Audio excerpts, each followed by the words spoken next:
Seigneur, merci pour ce temps de grâce que tu nous donnes.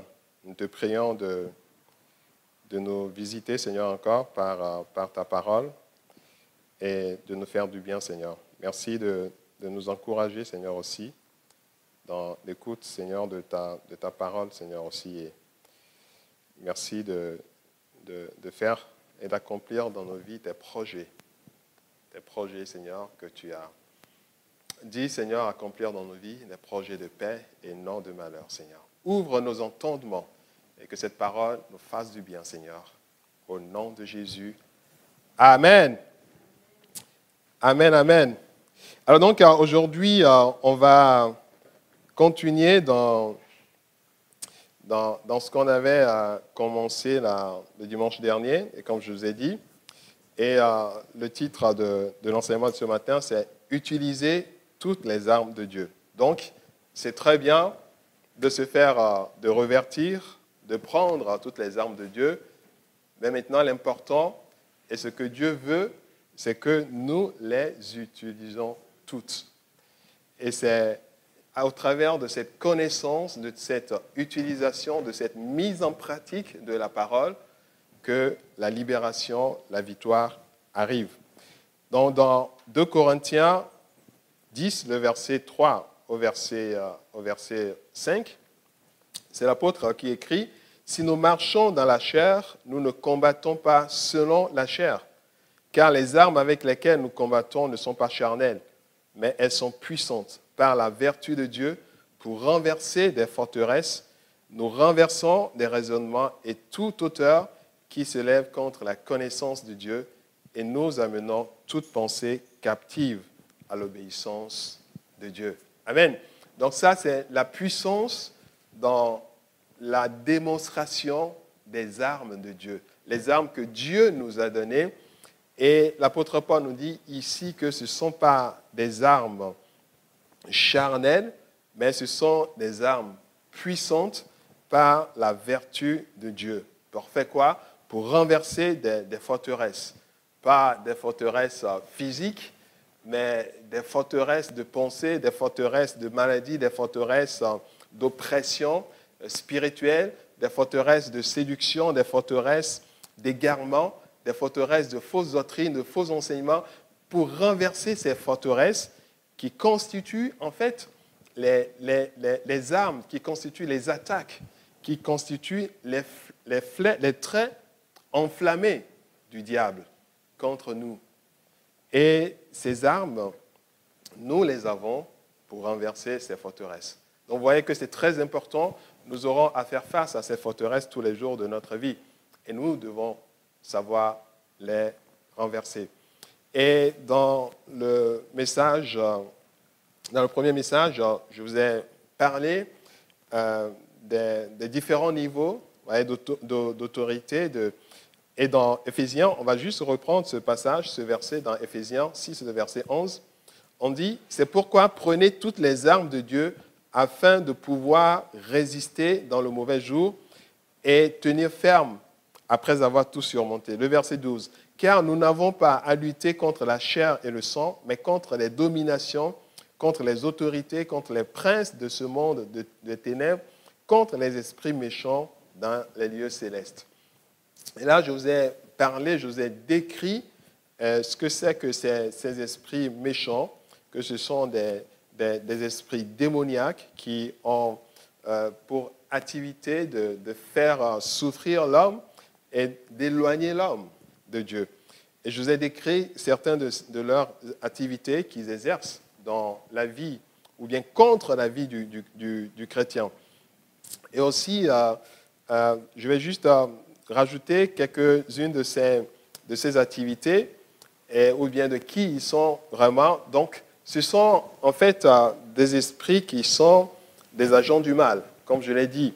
Et ce sont des esprits, des exécutants, des esprits qui ne sont pas libres. C'est-à-dire, ils ne peuvent pas faire ce qu'eux, ils veulent. Mais ils agissent selon l'ordre qu'ils reçoivent. Donc, ce sont des exécutants. C'est pour cela que vous allez voir que le monde est rempli de ces esprits méchants. Vous pouvez les croiser dans la rue, mais ils ne vous touchent pas. parce qu'ils n'ont pas reçu l'ordre de vous toucher. Donc, ce sont des exécutants. Et sinon, vous allez voir qu'il y aura la destruction partout, parce que s'ils étaient libres pour agir eux-mêmes, il y aura la destruction partout, ils vont s'attaquer à tout le monde, etc. Mais puisqu'ils sont dans un royaume et ils reçoivent l'ordre pour pouvoir exécuter. Et ce sont ces esprits-là qui reçoivent les ordres pour pouvoir exécuter le mal, faire le mal, et aussi qui reçoivent des ordres suite à la prière ou suite aux invocations des méchants, des occultes, des sorciers, des gens qui pratiquent des œuvres de charlatanisme, etc.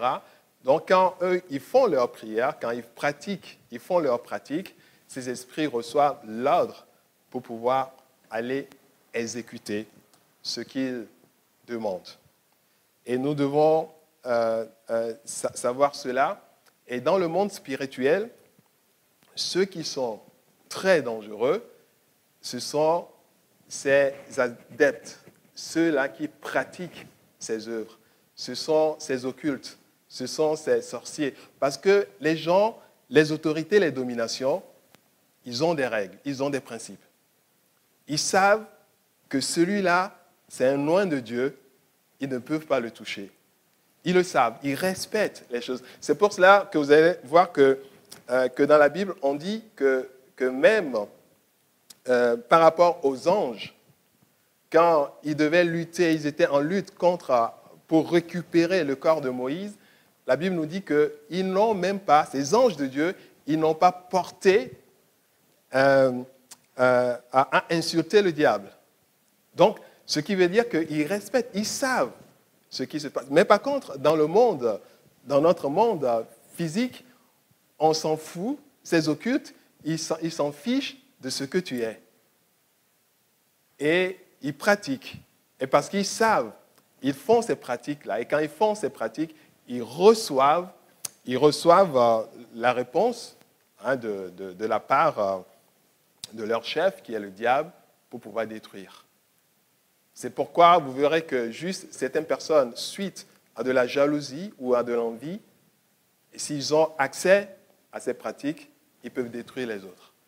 Et c'est ce qui se passe dans beaucoup de pays aujourd'hui, où nous allons voir qu'il y a des gens, subitement, ils meurent, et alors qu'ils n'ont pas, encore ce n'est pas le temps de mourir, parce qu'on remarque que ces gens, ils meurent subitement parce qu'ils ont été élevés en telle position, parce qu'ils sont devenus riches, ils commencent à gagner beaucoup d'argent, et subitement, ils meurent, il y a un malheur qui arrive.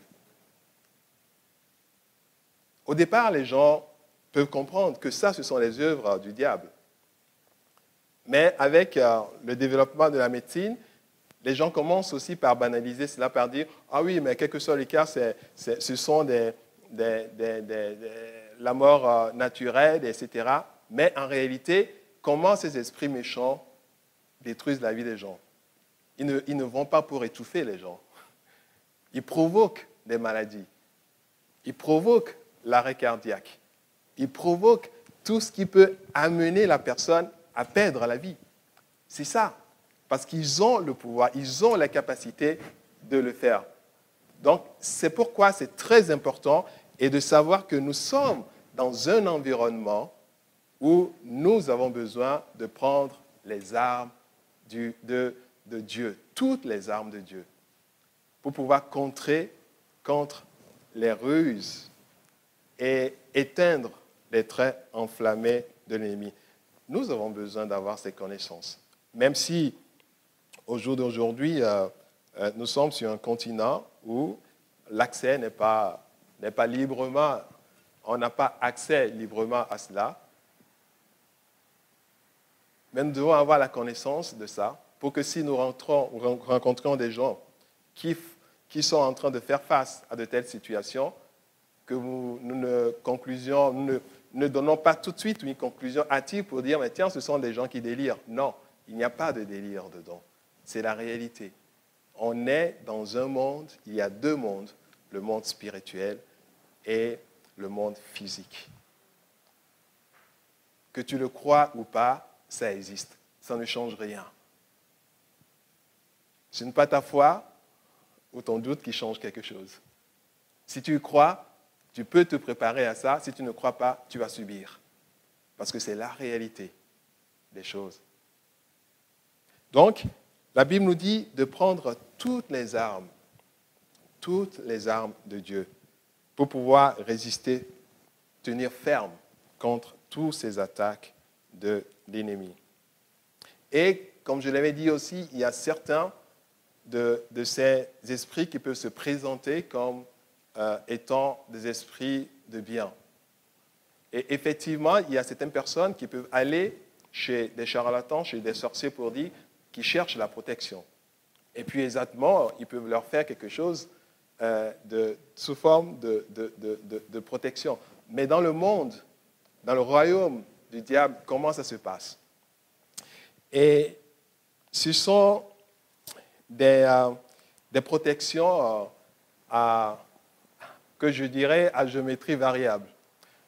Qu'est-ce que je voudrais dire? C'est-à-dire que si par exemple, toi, tu es devant quelqu'un qui peut mobiliser, qui est plus élevé en grade dans le royaume de Satan, et que peut-être ce sorcier ou ce charlatan, comme on peut consulter dans certains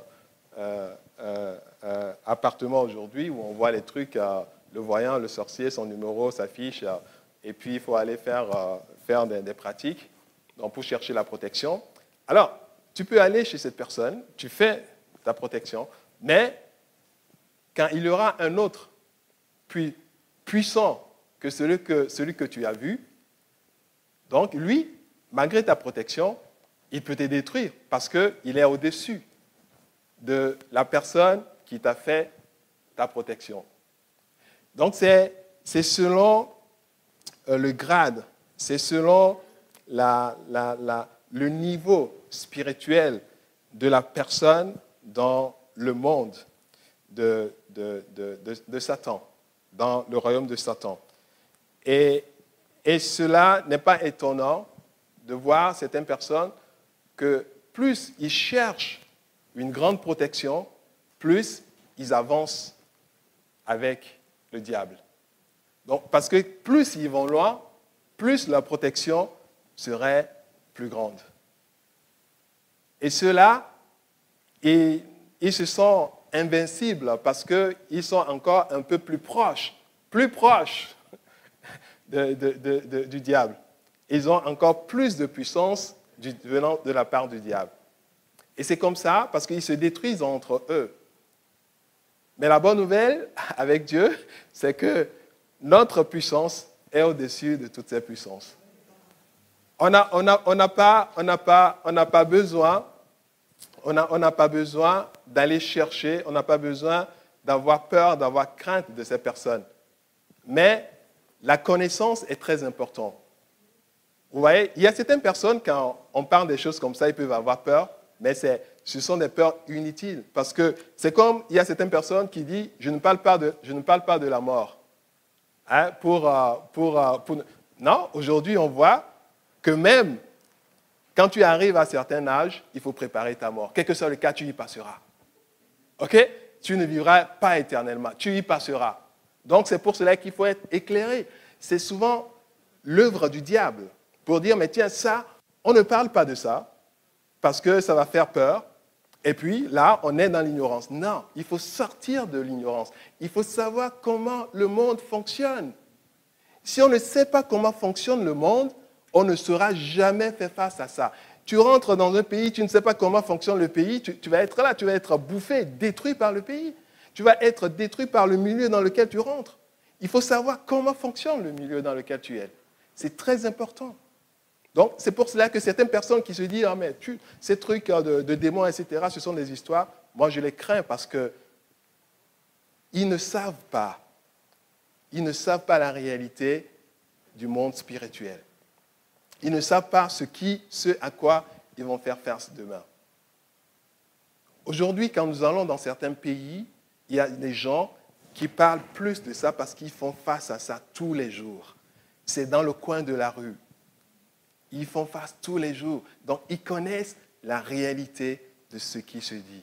Donc, dans le royaume de Dieu, nous devons savoir comment fonctionne aussi le royaume de l'ennemi, pour mieux attaquer, pour mieux se préparer, pour mieux se défendre. Sinon, la Bible dit, mon peuple périt à cause de l'ignorance. Sinon, l'ignorance va nous faire périr, va nous faire perdre ce que le Seigneur veut pour nous. Alors, ça, c'est au niveau des œuvres de la manifestation pour attaquer, pour détruire. Mais au-delà de ça, ces esprits méchants ne font pas que ça. Au-delà de ça, ces esprits méchants, ce sont des esprits aussi qui égarent dans les séductions et dans les fausses doctrines. Dans 1 Timothée 4, le verset 1, 1 Timothée 4, le verset 1, nous lisons « Mais l'Esprit dit expressément que dans les derniers temps, quelques-uns abandonneront la foi pour s'attacher à des esprits séducteurs, à des esprits méchants, séducteurs, et à des doctrines de démons. » C'est la Bible qui le dit. À des doctrines de démons. Donc ces démons ont aussi des doctrines. Et vers la fin des temps, à cause de la multiplicité des choses qui vont se passer, les gens vont s'égarer. Mais si on n'a pas la connaissance de ce que c'est que ces doctrines de démons, on ne peut pas l'éviter. On va rentrer dedans. On va le pratiquer aussi, soi-disant, en pensant que ce sont les doctrines de Dieu.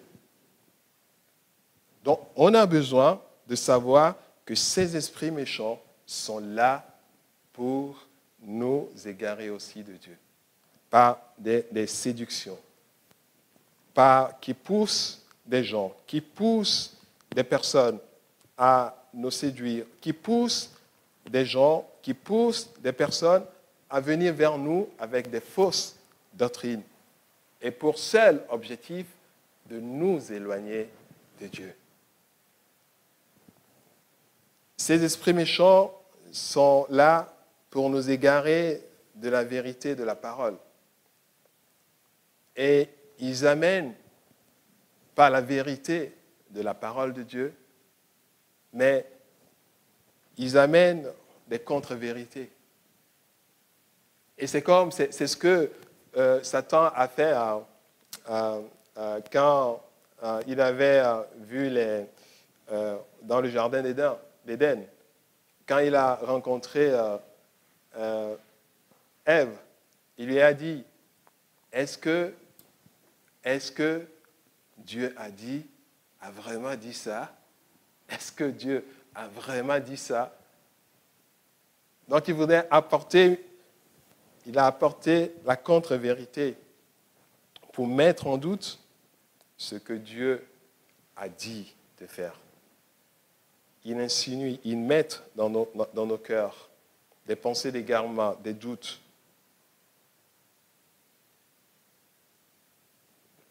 Il nous amène à croire que Dieu n'existe plus.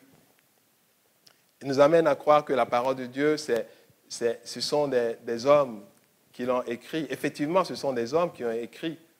Mais la Bible nous dit sous l'inspiration du Saint-Esprit.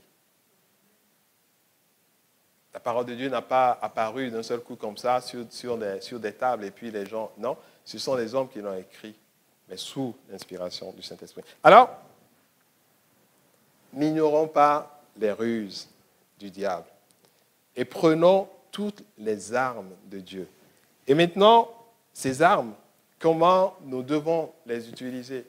Déjà, nous avons besoin de les utiliser, mais comment nous devons les utiliser? La première arme, c'est la vérité pour ceinture. Et vous savez, la vérité est la source de notre fermeté en Christ. La Bible nous dit que vous connaîtrez la vérité et la vérité vous affranchira. Donc, c'est au travers de la vérité que nous sommes affermis ou pas en Christ. C'est notre affermissement, la vérité de Dieu est source de notre affermissement. C'est pourquoi nous devons vivre dans la vérité et nous devons vivre aussi avec la vérité. Jésus nous dit, ta parole est la vérité. Et dans Jean 17, le verset 17, il dit, sanctifie-les par ta vérité. Ta parole est la vérité. Sanctifie-les par ta vérité. Car ta parole est la vérité. Dans Psaume 119, le verset 160, nous lisons, le fondement de la parole est la vérité, et toutes les lois de ta justice sont éternelles. La parole, la vérité, c'est la parole. Donc, nous devons vivre dans la vérité. Vivre dans la vérité, dans ma relation avec Dieu, parce que je ne vis pas dans de faux raisonnements, je ne vis pas dans de fausses compréhensions de la parole de Dieu, je ne vis pas dans l'hypocrisie, je ne vis pas dans le mal, mais je vis dans la vérité. Et je sais, ma relation avec Dieu, je le sais sur quoi c'est basé. Et c'est cette relation, c'est toi seul et Dieu qui peut le savoir. Et les autres peuvent le savoir qu'au travers de ce que tu vis avec eux. Si tu vis avec cette vérité. Et c'est en ce moment-là que les autres sauront si toi, tu vis dans la vérité ou pas. Quand tu vis avec cette vérité, ça veut dire que tu communiques avec la vérité. Et c'est là où la Bible dit, l'apôtre nous dit de parler avec vérité les uns aux autres. Donc là, tu vis avec cette vérité. Tu communiques avec cette vérité parce que ta vie est fondée dans la vérité. Ta vie, tu as laissé ta vie être fondée sur la vérité. Donc, vivre dans la vérité, c'est ne pas vivre volontairement dans les mensonges, dans le péché, dans l'hypocrisie. C'est ne pas vivre volontairement dans des amertumes, dans des rancunes, dans des rancœurs. C'est de vivre avec cette volonté de plaire à Dieu tous les jours. Et que même si tu as cette volonté et que si tu n'arrives pas à plaire à Dieu tous les jours, le Seigneur vient à ton secours pour t'aider à lui plaire. C'est ça. Tu vis et tu cherches à t'affermir dans la vérité. Et maintenant, tu vis avec la vérité de Dieu. Et dans ton rapport avec les autres, ils voient que ce qu'il y a en toi, c'est vrai et non du faux. Alors, vivre aussi avec la vérité, c'est aussi vivre grâce à la vérité. Et là, c'est très important que nous voyons, il y a souvent deux notions, des choses que nous devons savoir, que je vous ai déjà expliqué une fois, qui est la réalité et la vérité. Parce qu'on est dans un monde où la réalité, ce que nous voyons, ce qui se passe exactement, ne reflète pas la vérité de Dieu. Prenons juste un exemple. Devant toi, il y a une montagne devant toi. Une montagne, tu ne peux pas la louper, hein, n'est-ce pas? Il y a une montagne devant toi. Et la réalité, c'est que la montagne est là, effectivement, devant toi. Tu la vois. Mais c'est quoi la vérité de Dieu derrière? La vérité de Dieu derrière, c'est que la promesse de Dieu dit que cette montagne se déplacera et n'existera plus. Donc, tu as la montagne réelle. Mais la vérité de Dieu est autre chose. Cette montagne n'existera plus, sera déplacée. Alors donc, pour pouvoir faire face à ça et pour pouvoir vivre une vie victorieuse, tu as besoin de vivre avec la vérité. De dire, mais cette montagne que je vois devant moi va se déplacer, se déplacera. Parce que c'est ça. C'est la promesse de Dieu pour moi. Donc, c'est très important que quand on nous dit que cette vérité est notre ceinture, prendre cette vérité comme notre ceinture, et c'est ça qui assure notre fermeté. Alors, pour pouvoir vivre avec la vérité, nous devons nous poser cette question. Quelle est la vérité de Dieu concernant la situation que je vis ou que je vais vivre? Quelle est la vérité de Dieu concernant cette situation? Donc, tu dois découvrir la volonté de Dieu concernant cette situation et maintenant, lutter, utiliser cette arme pour pouvoir combattre, pour pouvoir lutter. Et c'est avec cette arme de vérité que tu vas vaincre maintenant tous les assauts, tout ce que l'ennemi cherchera à te faire croire. Parce que ce que l'ennemi cherchera à te faire croire, c'est ce qui est réel, c'est ce que tu vois. Mais quand toi tu as la vérité, cette vérité devient une arme pour toi, pour combattre, pour rester ferme, pour ne pas baisser les bras, pour dire que c'est Dieu qui l'a dit, c'est Dieu qui l'a promis. Dieu n'est pas un menteur, Dieu n'est pas un fils d'une personne pour ne pas faire ce qu'il a promis. C'est lui qui l'a dit, c'est lui qui va le faire. Et toi, tu vis, toi, tu combats avec cette vérité. C'est ça, prendre la vérité comme arme de Dieu et combattre avec cela. Donc ne restons pas ignorants des desseins de l'ennemi à notre égard.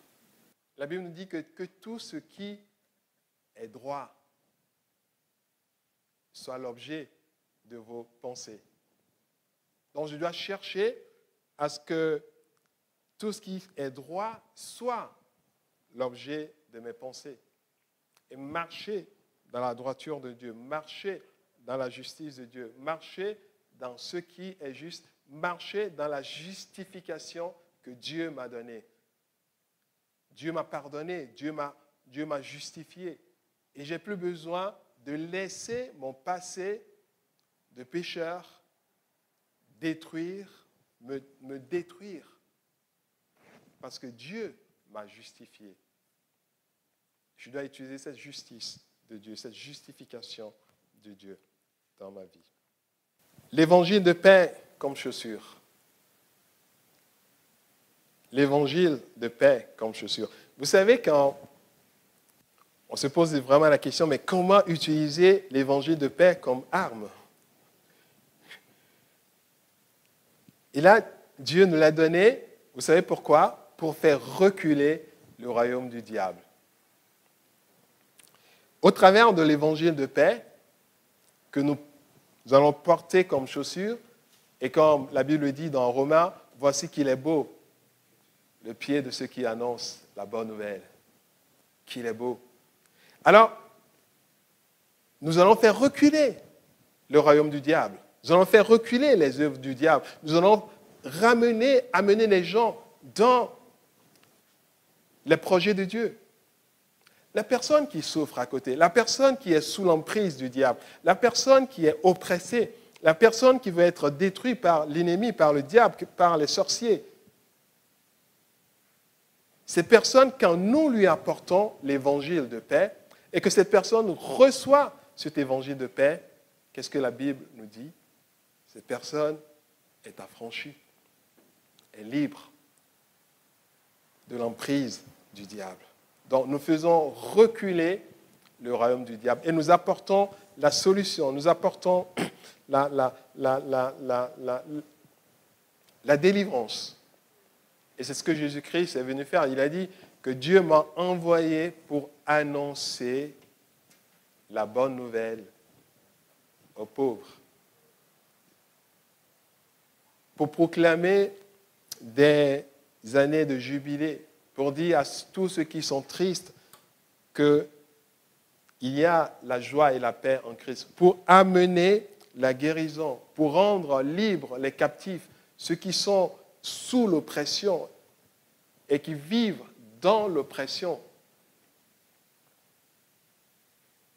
Et c'est ça ce que l'évangile de paix apporte. Dans l'évangile de paix, cette arme de l'évangile de paix, c'est pour faire reculer le royaume du diable. Et plus nous faisons reculer le royaume du diable, et plus le royaume de Dieu s'agrandit, plus nous aussi, nous assurons notre victoire derrière. Parce que la Bible dit que 1 chassera 1000 et 2 chasseront 10 000. Donc si tu es seul quelque part et que quelqu'un se rajoute à toi pour faire partie du royaume de Christ, alors à 2, vous allez chasser 10 000 au lieu que toi seul, tu chassais avant que 1000. Donc qu'est-ce qui se passe?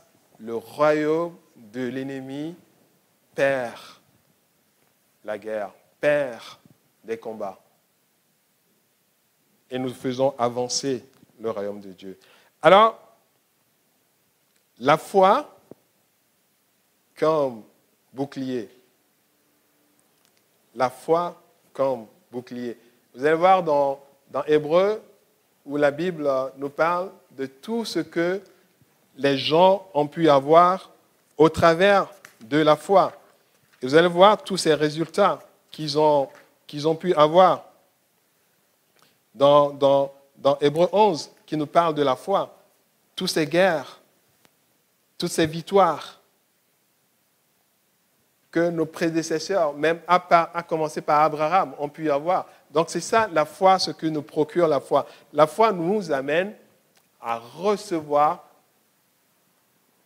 à être libérés de toutes sortes d'emprises que l'ennemi veut mettre sur notre vie. La foi nous amène à stopper l'œuvre de l'ennemi contre nos vies et contre la vie des autres. La Bible nous dit que le bouclier de la foi pour arrêter les flèches, les traits enflammés du diable. Et c'est au travers de cette foi en Christ, j'ai la foi en Christ, je sais en qui j'ai cru, l'apôtre Paul a dit, je mets ma confiance en Dieu, je sais qu'en Dieu, j'ai la protection. La personne qui est en moi, celui qui est en moi est plus grand que celui qui est dans le monde. Au travers de cette foi, je tiens ferme. Et la Bible dit que mon juste vivra par la foi. C'est cette foi qui me rend aussi inébranlable. Parce que je mets ma confiance en Dieu. Je sais que Dieu est là. La promesse de Dieu est vraie. Je sais que Jésus a dit qu'il serait avec moi jusqu'à la fin du monde. Alors donc, il a promis, il est là. Il est avec moi, il marche avec moi. Je ne suis pas seul. Il est au contrôle de ma vie. Il veille sur les détails de ma vie. Ce n'est pas la foi que je crois en cela. Que je crois que cela se passe. Que je crois que c'est vrai ce que Dieu a dit. C'est au travers de la foi. Ce n'est pas la foi que quand l'ennemi lance des flèches, des traits enflammés pour venir m'attaquer, que je dis non. Ce n'est pas la foi que quand je fais des mauvais rêves, je dis non, que ça n'arrivera pas, parce que celui qui est en moi, les gens, ils les ont amenés dans leur maison pour commencer à chasser les esprits méchants. Et ces esprits méchants les ont attrapés, sont tombés sur eux. Et ils sont sortis. Et quand ils invoquaient, quand ils prononçaient le nom de Jésus, vous savez ce qu'ils disaient? Que le nom de Jésus, que Pierre, que Paul, que Jean, que tous les apôtres utilisaient. Et le diable lui a dit, mais toi qui tu es? Je connais Pierre, je connais Paul, je connais Jean, je connais Jacques. Et toi qui tu es? Allez, pouf, ils se sont jetés. Et ils ont eu que leurs jambes pour pouvoir fuir. Donc, le nom de Jésus n'est pas une formule incantatoire. Ce qui fait la différence, c'est notre foi. Et quand nous prononçons ce nom, nous savons qu'en ce nom, l'ennemi est mis en déroute et effectivement, l'ennemi est mis en déroute. Et quand tu as fait un mauvais rêve, tu te lèves, et quand tu dis « au nom de Jésus, ça n'arrivera pas », parce que c'est par la foi que tu le dis, ça n'arrivera pas. Parce qu'au travers de la foi, tu éteins les traits enflammés du diable. Quand l'ennemi vient t'attaquer dans tes pensées pour te pousser à faire le mal, à pécher, à compromettre, au nom de Jésus, au travers de ta foi, tu résistes à ces choses. Et tu restes ferme.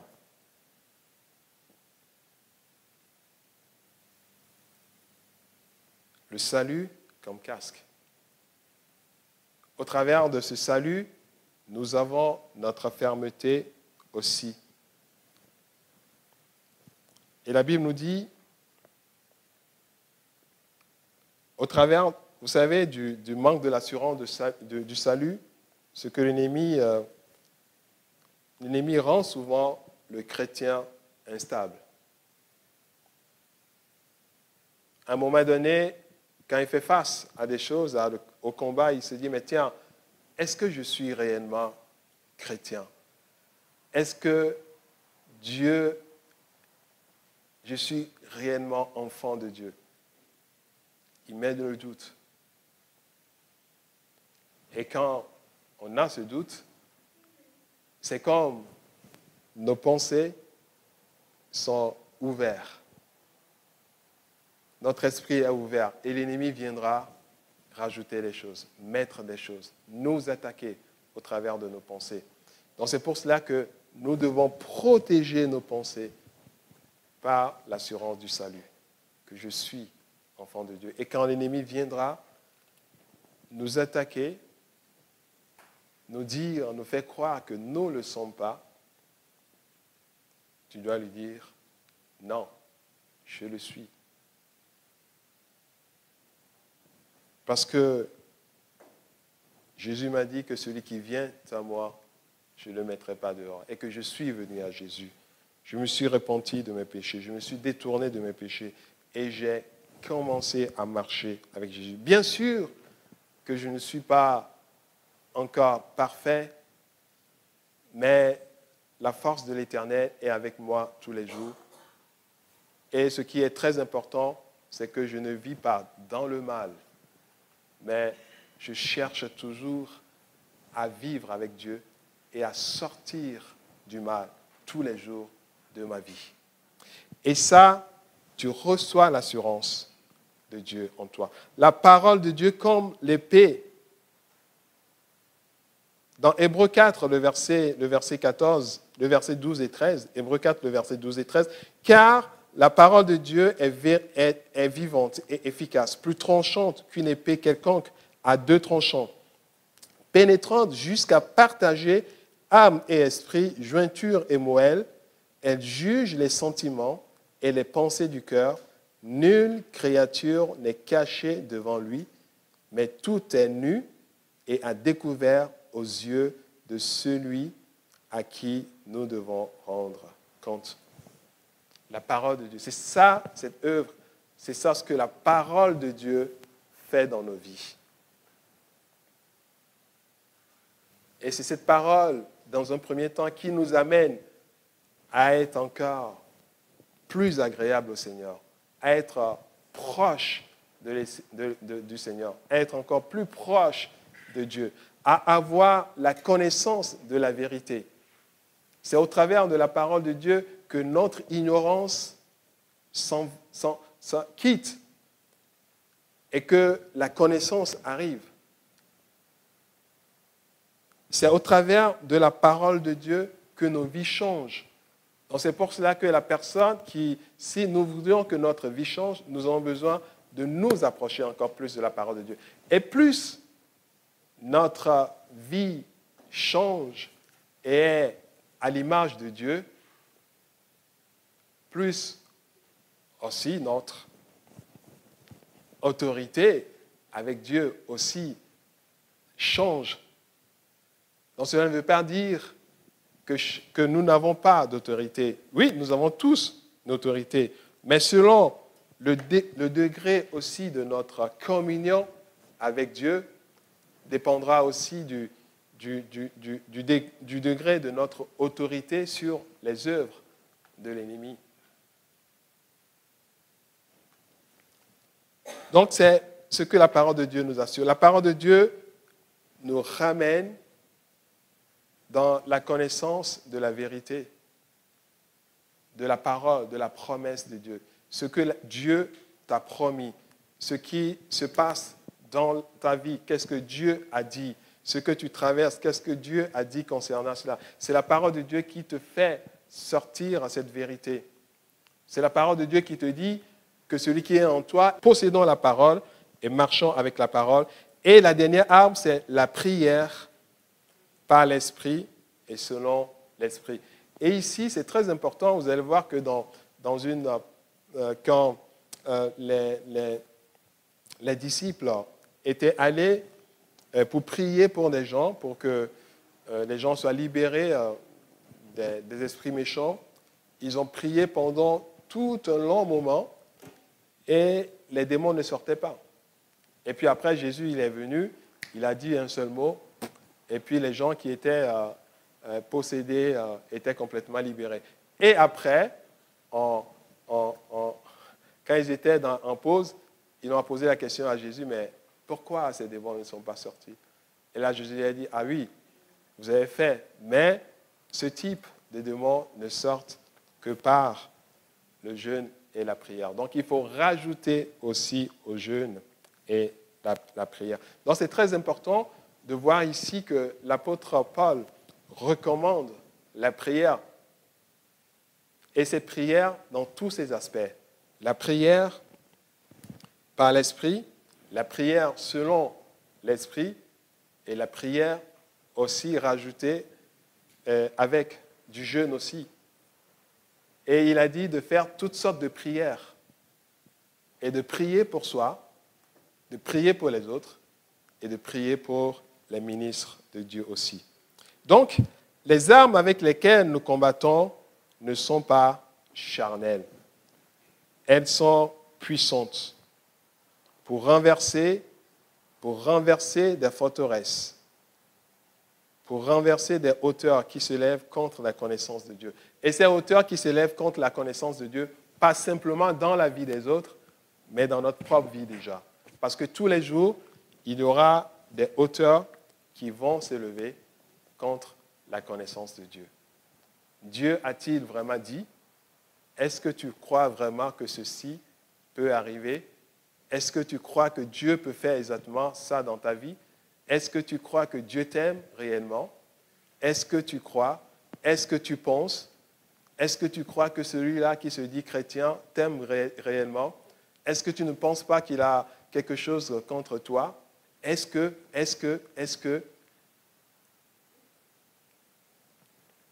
Mais les armes de Dieu sont là pour renverser toutes ces choses. Et pour savoir que je suis avec Dieu, je marche avec Dieu, que Dieu est avec moi. Et comme je l'ai dit, et dans chaque situation, utilisons surtout cette arme de vérité. Quelle est la vérité de Dieu dans ma situation? Là, nous vivons des temps difficiles. Mais au début de l'année, quelle est la vérité de Dieu? Qu'est-ce que Dieu t'a dit? Qu'est-ce que Dieu t'a promis?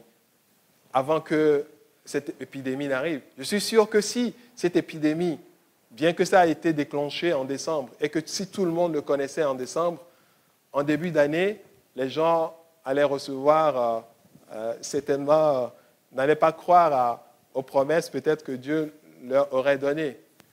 Et quand en début de cette année, beaucoup ont reçu, c'est une année de grâce excellente, c'est une année 20 sur 20, c'est une année de domination. Mais quand subitement ça arrive, alors l'ennemi a utilisé cela pour mettre à côté tout ce que Dieu t'a donné comme espérance en début de cette année. Mais c'est quoi la vérité concernant cela? Est-ce que ce que tu as reçu, c'est la vérité? Si c'est la vérité, combat avec cette vérité. Combat avec cette vérité. Prends cette vérité et refuse toutes les flèches, repousse par le bouclier de la foi toutes les flèches enflammées du diable. Et cette pandémie aussi fait partie de ces flèches enflammées du diable pour perturber l'Église, pour perturber le monde, pour perturber l'économie du monde. Mais la victoire, la solution se trouve peut-être avec toi. Parce que tu as des armes puissantes. Tu n'as pas des armes charnelles.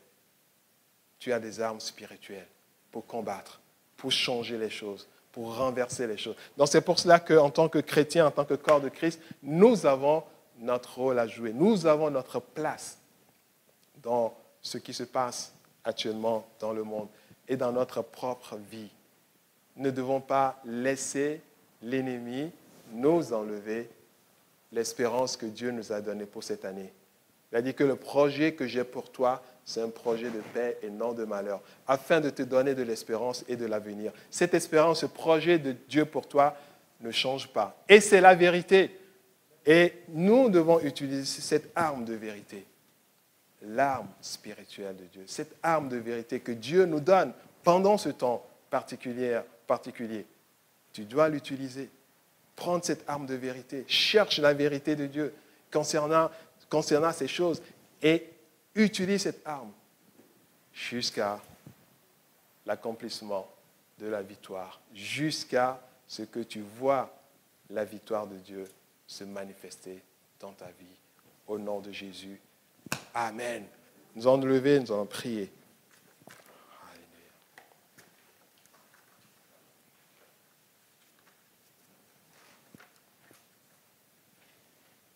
Utilisez toutes les armes de Dieu. C'est pour cela que l'apôtre a dit que les armes avec lesquelles nous combattons ne sont pas charnelles. Ne sont pas charnelles. Et l'apôtre connaît l'importance de ces armes de Dieu. Si nous marchons dans la chair et que nous faisons face à la réalité, nous ne combattons pas selon la chair. Car les armes avec lesquelles nous combattons ne sont pas charnelles, mais elles sont puissantes par la vertu de Dieu pour renverser des forteresses. N'importe quelle sorte de forteresse. Nous renversons des raisonnements et toute hauteur qui s'élève contre la connaissance de Dieu. Et nous amenons captifs. Nous amenons toute pensée captive à l'obéissance de Christ. Déjà nos pensées d'abord, nous les amenons captives à l'obéissance de Christ. Et la pensée des autres aussi. De tout ce qui s'élève contre la connaissance de Dieu. Alléluia. Quelle arme le Seigneur nous donne. Utilisons-les. Utilisons-les. Nous avons besoin de nous réveiller et de savoir que nous avons des armes puissantes. Que nous pouvons changer les choses. Changer premièrement nos vies. Changer autour de nous. Peut-être tu n'as pas besoin que selon ce que le Seigneur te demande de faire. Tu ne vas pas s'attendre à ce que les choses changent complètement chez toi d'abord avant d'aller. Mais tu dois être sûr d'utiliser la vérité de Dieu. Tu sais que c'est la vérité de Dieu pour que les choses changent ici. Tu dois le faire. Et peut-être quand tu verras, quand Dieu va faire cela dans la vie de l'autre, il le fera aussi dans ta vie. Mais que le diable ne te séduit pas non plus pour dire que, ah tiens, tu dois t'arrêter que sur toi, et quand ça va arriver chez toi, que maintenant tu vas penser aux autres. Non, ne sois pas orgueilleux. Va, utilise l'arme de la vérité. Et l'arme de la vérité. Alléluia. Prions et demandons cette grâce à Dieu, que Dieu nous donne à nous réveiller. Et je ne dirais pas du sommeil pour accuser, non, mais réellement, nous devons nous réveiller du sommeil. Nous devons nous réveiller et savoir quelle est la volonté de Dieu pour nous. Le Seigneur dit, nous ne devons pas être inconsidérés. Mais nous devons savoir que nous avons à notre disposition des armes puissantes de Dieu. Amen. Des armes puissantes de Dieu. Et Dieu nous les a données. Revisitons ces versets. Relisons ces versets. Prions sur ces versets. Jeûnons même et prenons ce verset à part et demandons à Dieu, Seigneur, je veux connaître encore davantage. Révèle-moi encore davantage. Et Dieu te parlera encore davantage. Et tu vas voir que nous avons une grande puissance, des armes puissantes. Et même vous savez, il y avait un homme de Dieu, même en Angleterre, je ne sais pas si c'est dans le 17e ou 18e siècle ou 19e siècle, qui utilisait tellement ces armes puissantes, et même les autorités du pays ont peur de lui. Même la reine d'Angleterre en ce moment-là a peur de lui. Parce que c'est que celui-là, quand il prie, les choses se passent. Réveillons-nous. Et nos armes, ce n'est pas pour détruire, mais c'est pour amener les pensées captives à l'obéissance, à la vérité de Dieu. Et quand quelqu'un se lève pour dire, mais tiens, ça doit se faire, mais on voit que non, ce n'est pas la vérité de Dieu. Ça va détruire la vie des milliers, des centaines de milliers. Avec cette arme, nous pouvons dire, non, ça ne va pas se passer. Et ça n'arrivera pas. Parce que nous avons cette arme. Ce n'est pas pour détruire, ce n'est pas pour renverser, ce n'est pas pour... Non, ça, c'est cette autorité. C'est pour installer le bien, c'est pour faire le bien. Et c'est pour dire que ça, Dieu veut que ça se passe, mais ça, Dieu ne le veut pas. Nous avons ces armes puissantes. Que le Seigneur nous aide et qu'il nous réveille, que nous soyons tous réveillés et pour nous revêtir de ces armes, pour prendre ces armes et pour utiliser ces armes. Au nom de Jésus. Amen. Seigneur, merci, Seigneur, de nous donner, à nous réveiller, Seigneur. Seigneur, moi aussi, j'ai besoin de me réveiller, Seigneur, sur l'importance, l'utilité, la puissance de ces armes que tu mets à notre disposition. Seigneur, en tant qu'Église, nous avons besoin aussi de nous réveiller et de comprendre l'importance, Seigneur, de ces armes que nous avons à notre pouvoir, Seigneur, que tu as mis à notre disposition, des armes plus puissantes que tout ce que le monde peut compter aujourd'hui comme armes puissantes. Je ne sais pas si c'est la bombe atomique ou si ce sont les armes chimiques. Tout ce que le monde peut comporter aujourd'hui comme une arme puissante, notre arme, tes armes que tu mets à notre disposition est plus puissante. Et c'est incomparable, Seigneur. Donne-nous à nous réveiller, à découvrir, Seigneur, à recevoir cette vérité dans nos cœurs, dans nos pensées, dans notre être tout entier.